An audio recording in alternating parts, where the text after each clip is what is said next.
जय हिंद friends, welcome to RM भाई एस यूट्यूब चैनल। आप सभी का 28 मार्च 2026 के न्यूज अनबॉक्सिंग सेशन में बहुत बहुत बहुत बहुत बहुत स्वागत है। आशा है आप लोग स्वस्थ होंगे, मस्त होंगे, प्रसन्न होंगे और अपनी तैयारी बहुत अच्छे से कर रहे होंगे। तो आज के न्यूज अनबॉक्सिंग सेशन को शुरू करने से पहले let's see what is the today's quote that we want to learn from. Right, first is basketball के बहुत बड़े प्लेयर हैं अमेरिका के, आप सबने नाम सुना होगा, माइकल जॉर्डन। उन्होंने कहा था, आई कैन एक्सेप्ट फेलियर। मैं जो है फेलियर एक्सेप्ट कर सकता हूं किसी भी फील्ड में। मैं अगर कोई गेम खेल रहा हूं तो वहां पे मुझे फेलियर एक्सेप्टेड है। Everyone fails at something but I can't accept not trying. है ना, कितनी अच्छी बात है बच्चों कि मैं फेलियर तो एक्सेप्ट कर सकता हूं, क्योंकि फेलियर आएंगे। कभी कोई बास्केटबॉल का शॉट मारा, नहीं लगा। कभी कोई गेम नहीं जीत पाए, कोई वर्ल्ड टाइटल्स नहीं जीत पाए। I can fail at anything in my life but I can't accept not trying. Not trying is worse than failure, because if you are, और बराक ओबामा का भी इससे एक बहुत अच्छा कोट है, that if you run then you have a chance of 50% winning and 50% losing, right? But if you don't run, then you have 100% chance of losing. अगर आप भागेंगे ही नहीं तो आपका 100% तय है कि आप हारेंगे ही हारेंगे, लेकिन अगर आप भागते हैं तो 50% चांस है कि आप जीतेंगे, 50% चांस है हारेंगे, but 50% are the odds that we want to try for. So that's why never never never accept not trying in life. कुछ भी ट्राई कीजिए, है ना। और हमारे जीवन का मूल मंत्र होना चाहिए, एक बहुत अच्छे व्यक्ति ने कहा था, क्यों डरे जिंदगी में क्या होगा। क्यों डरे जिंदगी में क्या होगा, कुछ ना होगा तो तजुर्बा होगा। ठीक है, चलिए बढ़ते हैं टेबल ऑफ कंटेंट्स को। कल मैं आपकी क्लास नहीं ले पाया था क्योंकि द हिंदू न्यूज़पेपर अपलोड ही हुआ था 9 साढ़े 9 बजे के आसपास, और उसके बाद मेरी ऑफलाइन क्लासेस शुरू हो गई थी, तो मैं पूरे दिन बिजी था। इवनिंग 6 7 तक मैं बिजी था, तो फिर मैं आपकी क्लास नहीं ले पाया था। सो आज मैंने जो 2 3 न्यूज मुझे कवर करनी थी कल के न्यूज़पेपर में, फॉर्चुनेटली कल इतनी भी इंपॉर्टेंट न्यूज नहीं आई थी, तो वो मैंने आज के न्यूज़पेपर में इंटीग्रेट कर दी है। तो कौन कौन सी न्यूज हमें कवर करनी है, सबसे इंपॉर्टेंट है जूजिला पास में एवलांच हुआ था, उसको देखना है ना। हिमस्खलन हुआ था, उसको देखना है। और कौन कौन से इंपॉर्टेंट दर्रे हैं, पास है, उनको देखना है। S-400 मिसाइल डिफेंस सिस्टम, इसे देखना है, बहुत इंपॉर्टेंट है। ऑपरेशन सिंदूर में बहुत बड़ी भूमिका इसने निभाई थी। और 2 3 फैक्ट्स तो कुछ ऐसे हैं जो यूपीएससी के फेवरेट हो सकते हैं, ये देखेंगे। Then new butterfly species Arunachal Pradesh Assam में हमें देखने को मिली है, उसके बारे में देखेंगे। Hope Island and olive ridley turtles, इसके बारे में बात करेंगे। G7 मीट, हाल ही में डॉक्टर एस जयशंकर जो हैं वो G7 मीट की थी, उन्होंने जितने भी G7 कंट्रीज के फॉरेन मिनिस्टर्स हैं उनकी, उसके बारे में बात करेंगे।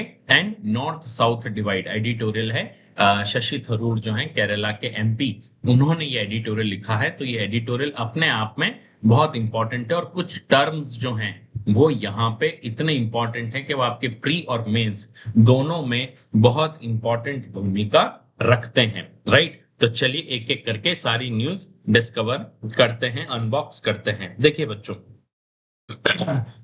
हमने पढ़ा था कि 5 killed as avalanche strikes the Zojila pass on Srinagar Leh national highway. So Zojila pass में एक एवलांच हुआ था जिसमें 5 जने जो हैं मारे गए थे। आप गाड़ी की इमेज देख पा रहे होंगे। एवलांच का मतलब होता है बच्चों कि जो बर्फ होती है वो जो है फिसलना शुरू होती है, और बर्फ जो है फिर वो गिरती है नीचे, जिसमें जिसमें अभी हाल ही में जूजिला पास के ऊपर ऐसा एवलांच हुआ था जिसमें गाड़ी में लोग मारे गए। ठीक है, अब सबसे इंपॉर्टेंट चीज ये है कि ये जो जूजिला पास है, हमारे काम की चीज क्या है बच्चों, जूजिला पास, क्योंकि यूपीएससी में आपसे ऐसे पासेस के बारे में पूछा जाता है कि जूजिला पास क्या है, कैसा है। तो यहाँ पे आप जूजिला पास के बारे में तो पढ़ सकते हैं। जूजिला पास जो है, it connects Kashmir valley with Ladakh. तो ये एक बहुत ही स्ट्रेटेजिक, आप कह सकते हैं, it has a very strategic importance, strategic importance for India, Zojila pass. लेकिन क्या अकेला यही पास है क्या? जी नहीं, इसके अलावा भी कई सारे पासेस हैं जो हमारे यहाँ पे चल रहे हैं, जो हमारे यहाँ पे बने हुए हैं, और खास करके लद्दाख कश्मीर में तो ऐसे कई सारे पासेस हैं। एक एक करके सारे पासेस को पढ़ाता हूँ। इसका अलग से भी अगर आप चाहेंगे तो एक वीडियो बना दूंगा, कमेंट सेक्शन में जरूर बताइएगा, ठीक है। तो लेह लद्दाख की अगर बात करें तो लेह लद्दाख के अंदर कौन कौन से पासेस हमारे पास मौजूद हैं, एक एक करके सारा बताता हूं, ठीक है। सबसे पहले है चांगला पास। आपसे यूपीएससी में डेफिनेटली पूछ सकते हैं, ला मतलब पास ही होता है, पर वो ठीक है वोकेबलरी में आ जाता है तो इसलिए पास आ जाता है बोलना। तो एक है चांगला, ठीक है। ये किसे कनेक्ट करता है? ये लेह एंड पेंगोंग लेक। आपने नाम सुना होगा पेंगोंग लेक। थ्री इडियट्स की शूटिंग भी हुई थी। आधा चाइना में है, आधा इंडिया में है। तो लेह एंड पेंगोंग लेक जो है ये इसको कनेक्ट करता है, and it is one of the highest motorable pass, अगर आप कह सकते हैं, वहां जहां पे आप जा सकते हैं, ठीक है। देन लेह लद्दाख का सेकेंड इंपॉर्टेंट पास है बारा लाचा ला। बारा लाचा ला। ला मतलब पास ही होता है, इसलिए मैं पास नहीं बोल रहा हूं बच्चों, है ना। तो बारह लाचा ला क्या है? इट कनेक्ट्स वॉट, है ना, it connects Leh with Himachal, है ना। ये हिमाचल को कनेक्ट करता है, और हिमाचल में भी किसको कनेक्ट करता है बच्चों? लाहौल। लाहौल स्पीति वैली आपने नाम सुना होगा, तो लाहौल कहा जाता है। और इस पाथ को क्या बोला जाता है? गेटवे टू लद्दाख भी बोला जाता है। गेटवे टू लद्दाख भी बोला जाता है, ठीक है। Then next is Khardungla. ये सारे पासेस जो हैं बच्चों, आपसे समय समय पर यूपीएससी मैच द फॉलोइंग में पूछ सकते हैं। खारदुंगला, तो खारदुंगला क्या होता है? खारदुंगला, है ना, खारदुंगला किसको कनेक्ट करता है? Ladakh with Ladakh with Tibet. Ladakh with Tibet को कनेक्ट करता है खारदुंगला को, ठीक है। Then is then next is Zojila, जो आप लोगों ने अभी पीछे वाली न्यूज में पढ़ा। तो जूजिला जो है, it connects Kashmir with Ladakh. It connects Kashmir with Ladakh. It connects Kashmir with Ladakh. और अभी यहाँ पे जूजिला टनल भी अंडर कंस्ट्रक्शन है, वो बन रहा है जूजिला टनल, ताकि एवेलांच वगैरह से दिक्कत ना हो। तो ये जूजिला टनल अभी यहाँ पे बन रहा है, ठीक है। इसके अलावा ना बच्चों, जम्मू कश्मीर के अंदर भी कई सारे पास हैं, जैसे काराकोरम पास, पीर पंजाल पास, बनिहाल पास, बुरजैल पास, पेंसीला, रोहतांग पास, छिपकीला, ऐसे है ना। हिमाचल प्रदेश के अंदर है बारालाचाला, देबसा पास, है ना, या नीति पास, लिपू लेक, माना पास, मांगसा धूरा, मुलिंगला, ऐसे कई सारे पास है। फिर नॉर्थ ईस्ट में भी कई सारे पास है, तो उसको एक सेपरेट वीडियो में जरूर मैं कवर करूंगा। आप इस चैनल को बिल्कुल सब्सक्राइब करके रखिए। मैं डेफिनेटली आज या मंडे, है ना, कल तो किन्हीं कारणों से मैं बिजी हूं, आज या मंडे मैं डेफिनेटली जितने भी पासेस हैं इंडिया में, साउथ में भी कुछ पासेस हैं, इन सब को मैं एक सेपरेट वीडियो में आपके लिए जरूर बना के रखूंगा, ताकि यूपीएससी में आपकी प्रिपरेशन और ज्यादा मजबूत हो। लेकिन लेह लद्दाख से जुड़े हुए ये पास आपको पता होने चाहिए, इसलिए आज इसको कवर किया, ठीक है बच्चों। चलिए बढ़ते हैं सेकंड न्यूज की तरफ, that is S-400 deliveries expedited as India enhances air defence system, है ना। हाल ही में हमने रशिया के साथ बात करके क्या कहा है? S-400 की जो डिलीवरीज हैं, हमने 5 जो है एयर डिफेंस सिस्टम की हमने जो है क्या कहा था, हमने ऑर्डर दिया था 2018 में, है ना। 5 स्क्वाड्रंस की हमने डील साइन की थी, उसमें से केवल 3 ही अभी तक डिलीवर हुए हैं, 2 बचे हुए हैं। So that's why the news is India is set to receive remaining 2 units of S-400 air defence system from Russia this year, one expected as early as next month and final delivery will be scheduled for नवंबर। तो ये S-400 missile defence system क्या है, इसको समझते हैं, और बहुत important चीजें मैं आपको इसमें बताता हूं। देखो बच्चों, जो S-400 मिसाइल डिफेंस सिस्टम जो है ना, it is also known as SA-21 Growler.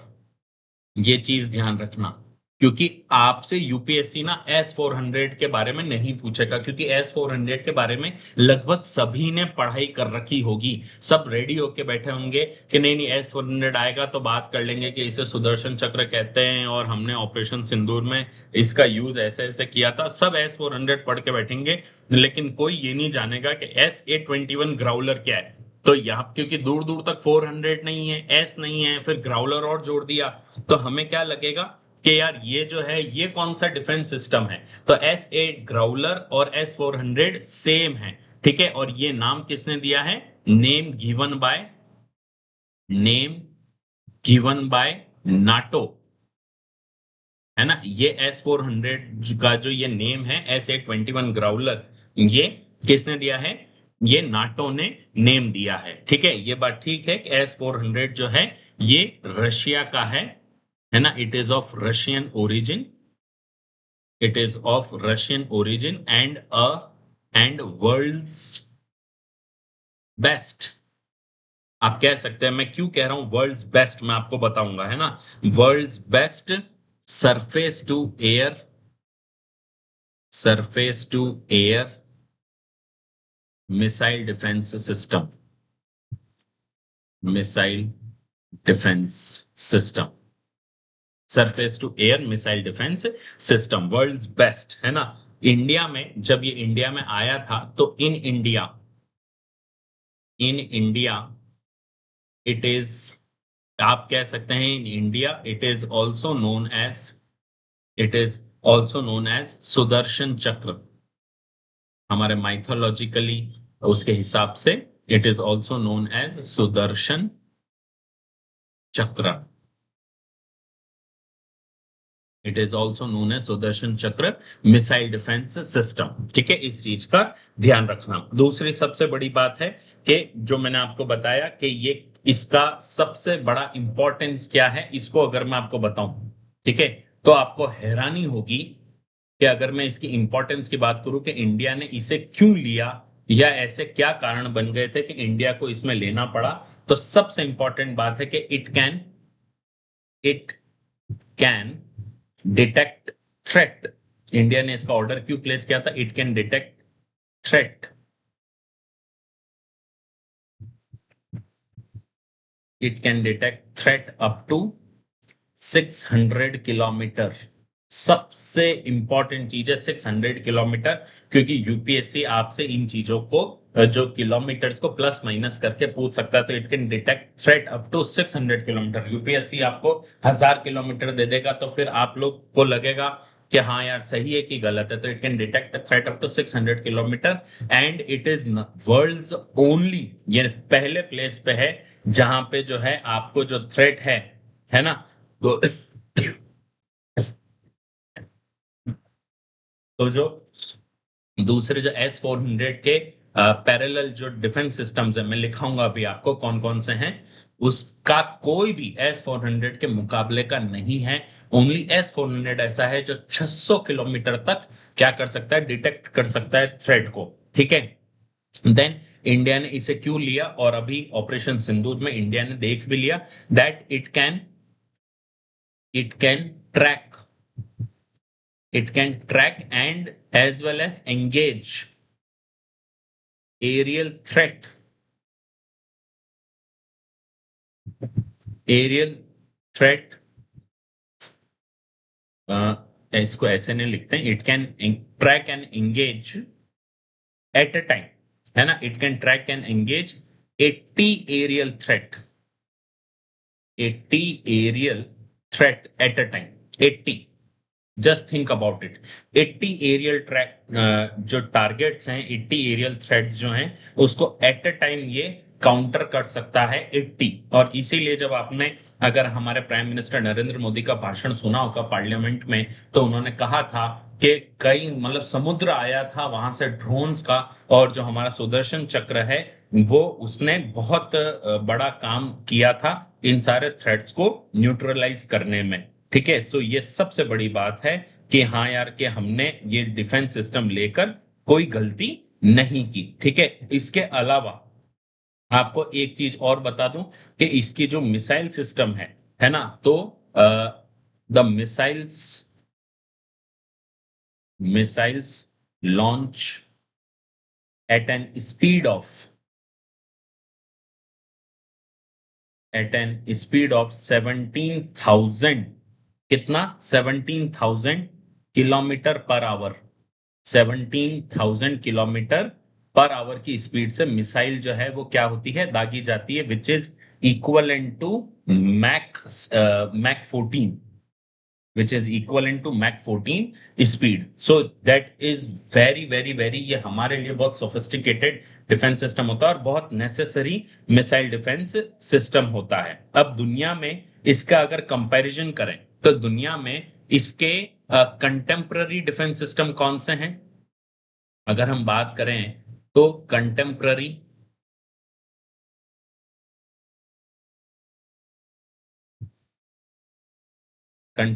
Missile defence system की अगर हम बात करें बच्चों, तो कौन कौन से हैं। सबसे पहला है हम लोगों का यूएसए का, है MIM-104, MIM-104 patriot, MIM-104 patriot. ये अभी हाल ही में ईरान वॉर में भी आपने इसे देखा होगा, है ना। लेकिन इसका जो रेडार रेंज वो कितना है, केवल 150 किलोमीटर। जो 600 किलोमीटर हमें S-400 में मिल रहा है, यूएसए पेट्रियोट का रेंज है केवल 150 किलोमीटर, 150 किलोमीटर। देन है चाइना का है HQ-9। अब ये चाइना का जो HQ-9 है, इसका रेडार रेंज कितना है, 200 किलोमीटर। कितना बच्चों, 200 किलोमीटर। इसका 150, इसका 200, है ना। फिर है आपका यूएसए का एक और मिसाइल सिस्टम है जिसका नाम है थार्ड, THAAD। जब हम रशिया से ये खरीद रहे थे तब अमेरिका ने हमें इसका भी ऑफर किया था कि आप हमसे थार्ड खरीद लीजिए, लेकिन थार्ड की भी रेंज कितनी है, 200 किलोमीटर। थर्ड की भी रेंज इतनी है, राइट। और लास्ट है रशिया का एक और, रशिया का ही एक और S-400 जैसा ही है, रशिया का एक और है जिसका नाम है S-300 PMU, S-300 PMU। इसकी रेडार रेंज भी कितनी है, 200 किलोमीटर।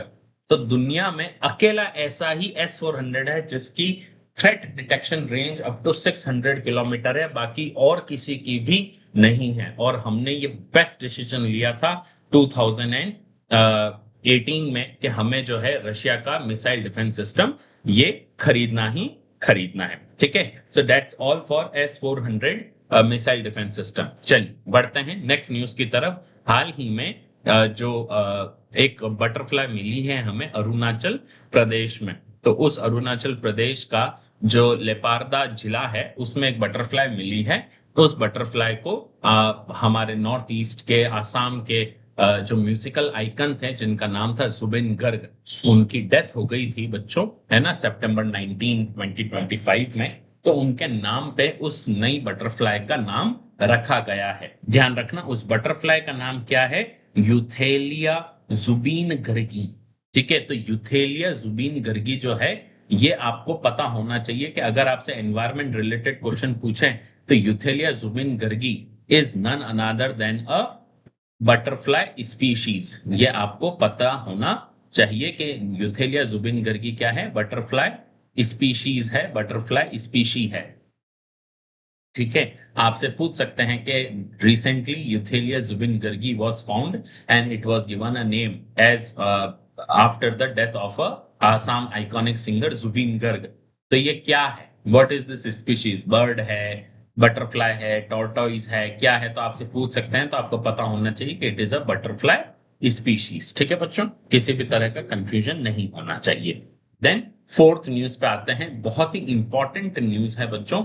हाल ही में वाइल्ड लाइफ मैनेजमेंट अथॉरिटी जो है उन्होंने क्या किया है, wildlife management authority as well as the Coringa wildlife sanctuary जो है उन्होंने मिलकर एक बहुत ही ब्यूटीफुल काम किया है हमारे ओशन इकोसिस्टम को कंजर्व करने के लिए। That is nearly 2000 turtle egg conserved on the Hope Island, है ना। कहाँ है होप आइलैंड बच्चों?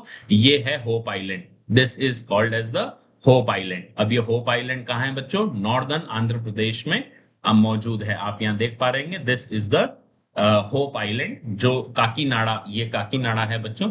काकीनाडा के पास में एक आइलैंड है। आप कह सकते हैं, वो क्या कहते हैं, टेडपोल शेप का, टेडपोल होता है ना, टेडपोल शेप का ये आइलैंड है। यहाँ पे क्या किया है? इन सीटू कंजर्वेशन किया है बच्चों। क्या किया है? इन सीटू कंजर्वेशन के साथ कितने एग्स यहाँ पे प्रिजर्व किए हैं? 19,858 एग्स यहाँ पे इन सीटू कंजर्व किए हैं, और 174 को तो यहाँ पे पानी में क्या किया है? वापस छोड़ भी दिया है टर्टल्स को। और कौन से टर्टल्स जो हैं यहाँ पे किए गए हैं, प्रिजर्व किए गए हैं? ऑलिव रिडली टर्टल्स जो हैं, इनको यहाँ पे क्या किया है? हमने ये प्रिजर्व किया है। आपको सबको पता है बच्चों के ऑलिव रिडली टर्टल्स जो हैं, ये हमारे सबसे smallest and the most abundant sea turtle जो हैं, ये माने जाते हैं। लेकिन फिर भी जो है, इनका कंजर्वेशन करना हमारे हमारे फॉरेस्ट हमारे सॉरी वाटर इकोसिस्टम के लिए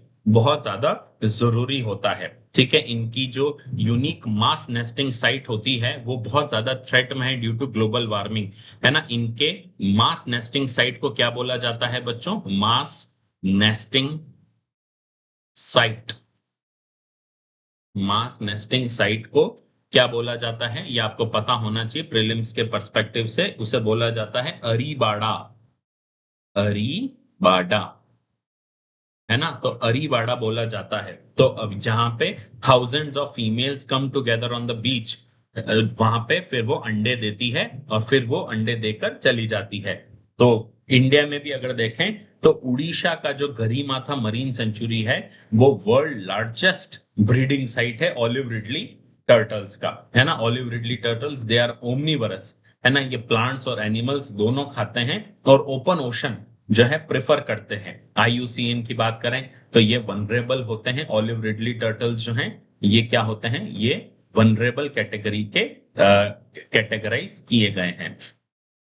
वनरेबल कैटेगरी के जो है टर्टल्स बताए गए हैं आईयूसीएन द्वारा। ठीक है, और इंडिया में भी शेड्यूल 1 कैटेगरी का इनको प्रोटेक्शन मिला है। ठीक है, तो ये चीज आपको पता होनी चाहिए कि ऑलिव रिडली टर्टल्स के बारे में। ठीक है, और ऑलिव रिडली टर्टल्स को खतरा किससे है? बढ़ते हुए ओशन टेम्परेचर से इनको खतरा है, क्योंकि जो अंडे ये प्रोड्यूस करते हैं, उसमें उसमें जो मेल और फीमेल है, वो सीधे सीधे क्या हो जाते हैं? वो फीमेल ही पैदा होते हैं, या सारे के सारे मेल पैदा होते हैं। डाइवर्सिटी नहीं होती, जिसकी वजह से इनकी पॉपुलेशन को खतरा पैदा होता है। ठीक है, चलिए फिफ्थ न्यूज के ऊपर आते हैं। छोटी सी न्यूज है, लेकिन फिर भी इंपॉर्टेंट न्यूज है कि जो हमारे डॉक्टर एस जयशंकर साहब जो हैं, हमारे जो फॉरेन मिनिस्टर हैं, वो G7 के काउंटर पार्ट से मिले थे। अब G7 के काउंटर पार्ट कौन है भाई? ये भी हमें समझ लेना चाहिए कि भाई G7 काउंटर पार्ट्स कौन है, G7 कंट्रीज कौन है, पहले तो हमें ये पता होना चाहिए। और फिर क्यों मिले, इसको समझा देता हूं भाई। देखो, G7 जो है, एक तो G5 जो है वो यूनाइटेड नेशन सिक्योरिटी काउंसिल के लोग हैं, वो अलग हैं। ठीक है, ये G7 है, ये भी एक इनफॉर्मल फोरम है। ये चीज ध्यान रखना, ये कोई फॉर्मल फोरम नहीं है। It is an informal forum, जहां पे थोड़ा वेस्टर्न अलायंस के साथ में चलने वाले ये लोग होते हैं। तो इसमें कौन कौन से देश हैं बच्चों? कनाडा, फ्रांस, जर्मनी, हमारे मेलोनी भाभी का देश इटली, है ना, then Japan, then UK and USA. ये 7 देश हैं जो इसके अंदर मौजूद हैं G7 के ग्रुपिंग्स के साथ। 5, 6 एंड 7। सो हाल ही में डॉक्टर एस जयशंकर जो हैं, इन्हीं G7 के जो फॉरेन मिनिस्टर्स थे, तो फॉरेन मिनिस्टर्स मीट, यहाँ पे आप कह सकते हैं कि FM, फॉरेन मिनिस्टर मीट, ये थी कि दुनिया में जो सिचुएशन चल रही है हमारे ट्रम्प भाई साहब के सियप्पे के कारण, इससे कैसे निपटा जाए और कैसे जो है जो जून में एक मीटिंग होने जा रही है, G7 समिट होने जा रही है फ्रांस में, तो वहां पे क्या क्या एजेंडा उठाया जाएगा या नहीं उठाया जाएगा, तो ये चीज जो है उसमें उठाई गई थी। सभी मिनिस्टर्स ने इस बात पे भी वर्क किया था या बात की थी कि भाई हमें दुनिया में पीस की तरफ, शांति की तरफ हमें बढ़ना है, न कि टेंशन की तरफ बढ़ना है। लेकिन यूएसए जब तक नहीं मानेगा तब तक तो क्या ही हो सकता है। ठीक है, सो केवल मुझे G7 कंट्रीज के बारे में बताना था कि G7 कंट्रीज है। इंडिया ने क्यों भाग लिया, क्योंकि इंडिया को यहाँ पे इनवाइट किया जाता है एज अ रिप्रेजेंटेटिव। ठीक है, चलिए बढ़ते हैं एडिटोरियल की तरफ, that is beyond the rhetoric of north south divide. जैसा मैंने कहा था, डॉक्टर शशि थरूर जी जो हैं उन्होंने ये आर्टिकल लिखा, बहुत अच्छा आर्टिकल है, एक एक करके डिस्कस करते हैं बच्चों। और कुछ बहुत इंपॉर्टेंट बात इन्होंने यहाँ पे की है। The upcoming census and the subsequent delimitation exercise threaten to expose a profound fault line in the Indian federalism. Author कहते हैं कि जो आने वाली जनगणना है और जो परिसीमन एक्सरसाइज है वो क्या करने जा रही है, वो इंडियन फेडरलिज्म के अंदर जो फॉल्ट लाइन है उसे एक्सपोज करने जा रही है। Stark socio economic and demographic divergence has calcified between economically prosperous peninsular states and the populous politically dominant Great Indian Plain, that is Hindi heartland, है ना। तो जो ये एक खास डाइवर्जेंस, हमें डेमोग्राफिक डाइवर्जेंस और सोशो इकोनॉमिक जो है क्या देखने को मिला है, हमें डिफरेंस देखने को मिला है। पेनिनसुलर स्टेट जो इकोनॉमिकली प्रॉस्परस हैं and populous and politically dominant Great Indian Plain, इनमें हमें एक स्टार्क डाइवर्जेंस देखने को मिलता है। This asymmetry where the centre of economic gravity is decoupled from the centre of political power poses an existential challenge to the structural integrity of the Indian Union। ये जो asymmetry है, जहां पे economic gravity का जो centre है वो centre of political power नहीं है, सबसे बड़ी बात है। जहां पे पैसा है वहां पे पॉलिटिकल पावर जो है, राजनीति जो है, पॉलिटिक्स जो है, वो उससे कोसों दूर है। पॉलिटिकल पावर नहीं है, पैसा भले ही है ना, लेकिन वहां पे पॉलिटिकल पावर नहीं है। So this poses an existential challenge to the structural integrity of the Indian union, ऐसा ऑथर कहते हैं। क्या प्रॉब्लम्स हैं देखते हैं। Distinct nations in one sovereign space, है ना, हालांकि ये कहना गलत है, डिस्टिंक्ट नेशन नहीं बोलना चाहिए, बट फिर भी ऑथर क्या कहते हैं देखते हैं। Economic and human development asymmetry, there is a massive gulf in per capita income and human development indicators between the south and the north, है ना। Southern metrics often rival upper middle income nations, है ना, south metrics often rival upper middle income nations while the heartland struggles with the sub-Saharan level of development। Author कहते हैं कि जो south India के जो स्टेट्स हैं वो जो अपर मिडिल इनकम नेशंस है ना, उनसे भी ज्यादा अच्छा काम कर रहे हैं, लेकिन जो हमारे जो हिंदी हार्टलैंड के जो देश हैं वो सहारन लेवल ऑफ डेवलपमेंट, यानी जो वहां के सब सहारन लेवल के जो डेवलपमेंट है उसको भी क्या कर रहे हैं, उसके जैसा भी डेवलपमेंट नहीं कर पा रहे। सहारा रीजन के जो देश है ना, मोरक्को, है ना, अल्बेनिया वगैरह, उनके लेवल का भी डेवलपमेंट नहीं कर पा रहे। So this creates a crisis of federalism, a federalism crisis, है ना। Unlike healthy federations like US, Canada, where wealth aligns with the population centers, India risks a scenario where an economically productive minority subsidizes an impoverished but politically dominant majority, a historical vulnerability seen in USSR and Yugoslavia, है ना। Author कह रहे हैं कि भाई US और Canada जैसे healthy federations में अगर बात करें तो जहां पैसा है वहां पॉपुलेशन है ना, जहां पे पॉपुलेशन है वहां पे पैसा ही पैसा है। लेकिन इंडिया में बिल्कुल उल्टा है, जहां पॉपुलेशन है वहां पॉलिटिकली पावर है, वहां पॉलिटिकल पावर ज्यादा है, लेकिन जहां पैसा है वहां पे पॉपुलेशन ज्यादा नहीं है। और ये वनरेबिलिटी है एक तरह से जो पहले पास्ट में देखी गई यूएसएसआर एंड युगोस्लाविया में।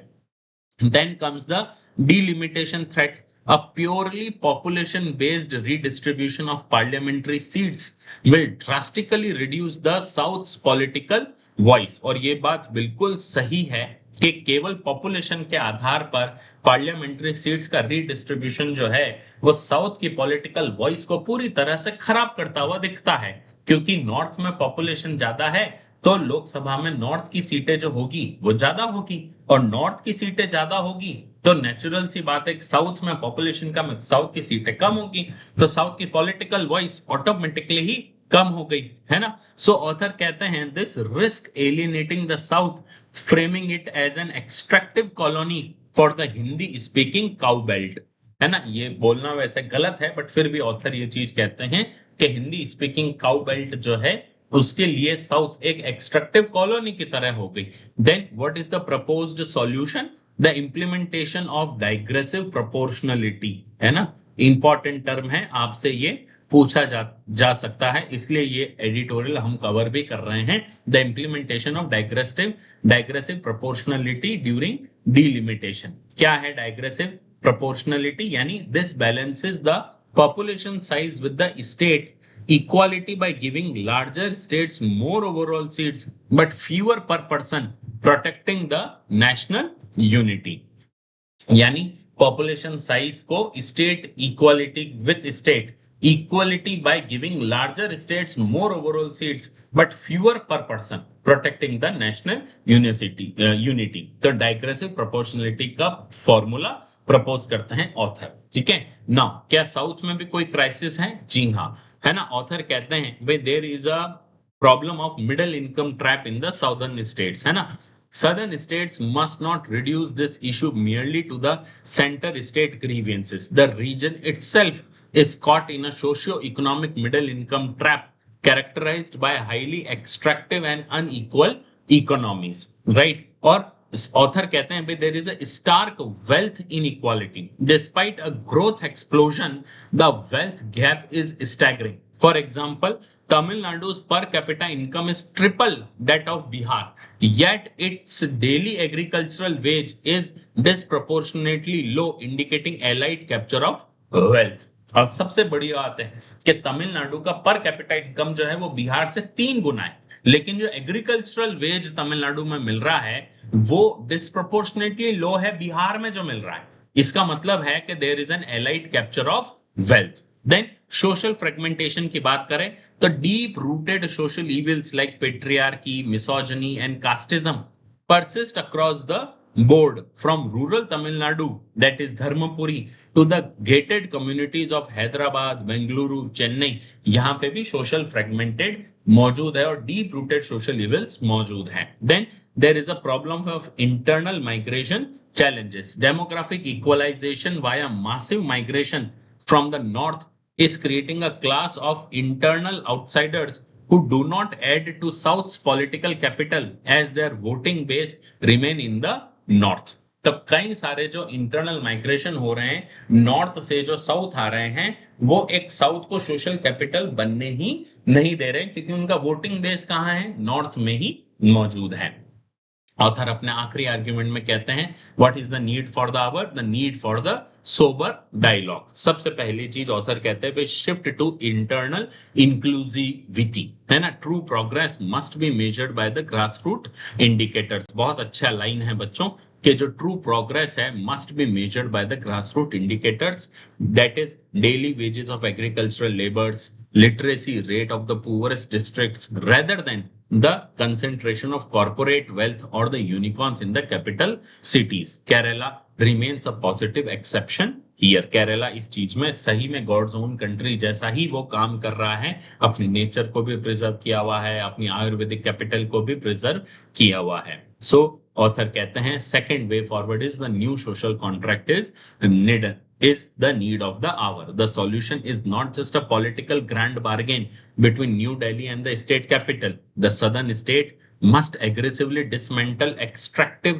economic structure, invest in human capital and ensure shared prosperity, then preserving the union। Author कहते हैं without addressing the internal social cohesion, the south will remain socially stagnant and politically marginalized, excavating the north-south fault line and threatening the union ahead of the delimitation exercise. ठीक है, चलिए mains practice question की बात करते हैं. Despite boasting high पर capita income, the southern states of India face the imminent risk of middle income trap driven by stark internal inequalities. Elucidate, है ना. ऑथर कहते हैं कि उच्च प्रति व्यक्ति आय का दावा करने के बावजूद भारत के दक्षिणी राज्यों को गंभीर आंतरिक असमानताओं से प्रेरित मध्यम आय जाल से आसन्न जोखिम का सामना करना पड़ता है. स्पष्टीकरण देवें या स्पष्टीकरण करें. जीएस पेपर 3 इकोनॉमी से जुड़ा बहुत अच्छा सवाल है.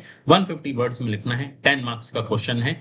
अगर आपने अपना आंसर लिखा है तो आप अपना आंसर iasrf@gmail.com पे भेज सकते हैं, जहां पर आपके आंसर का फ्री इवेल्युएशन करके विद प्रोज एंड कॉन्स हम आपको आपका आंसर वापस भेजते हैं. ठीक है, इस आंसर का, इस क्वेश्चन का मॉडल आंसर मैं मेरे टेलीग्राम चैनल पे डालूंगा बच्चों. तो अगर आपको आंसर लिखने में थोड़ी सी भी प्रॉब्लम हो रही है तो आप हमारे टेलीग्राम चैनल को ज्वाइन करना न भूलिएगा, जहां पे इसका मॉडल आंसर आपको मिलेगा, ताकि आपको आइडिया लगे भाई इसको लिखना कैसे है. ठीक है, चलिए आज के लिए बस इतना ही. आई होप कल का मैंने मेकअप किया है, कई सारी चीजें मैंने आज की क्लास में कवर की है. मैं मिलूंगा आपसे वापस मंडे के न्यूज अनबॉक्सिंग सेशन में. तब तक के लिए मेक दिस डे ग्रेट. खूब मन लगाकर पढ़िएगा. Subscribe this channel, like this video, share this video and channel to your friends group who are as serious as you guys. Right, मैं मिलूंगा आपसे मंडे को. तब तक के लिए keep learning, keep revising and stay curious. Bye bye.